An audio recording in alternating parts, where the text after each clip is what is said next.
Hi everyone. In this video, I want to show you how to create a dynamic organization chart.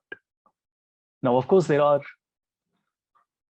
several online alternatives available to this, but then the best one would be Lucid Chart, which is used by 99% of the Fortune 500.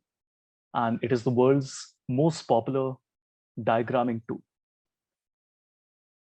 And here, when I click on new and I click on Lucid Chart and I want to select a template,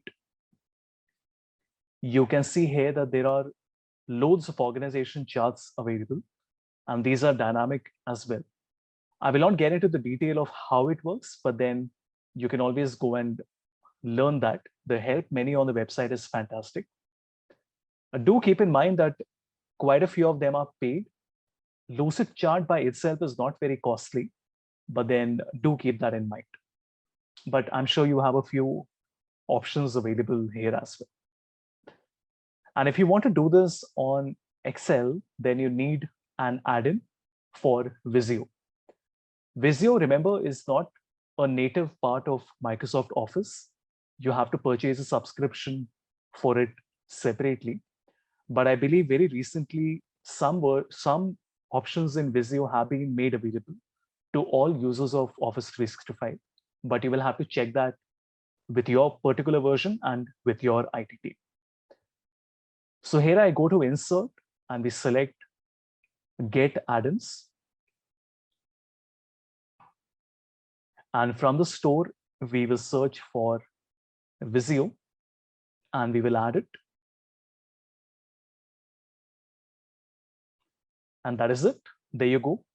You can see here that we have a data visualization here.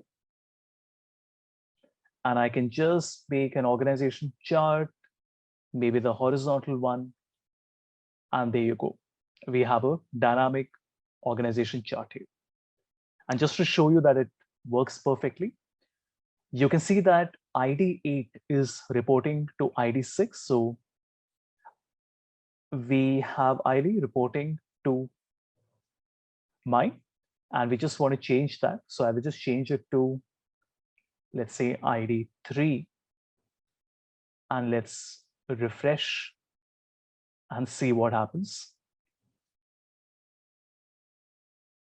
And you can see the reporting has changed now. Of course, there'll be limitations when you're working with the free version. But then for quite a few of you, I think the free version would also get the job done. It's definitely a better option than creating this on PowerPoint, which would have been manual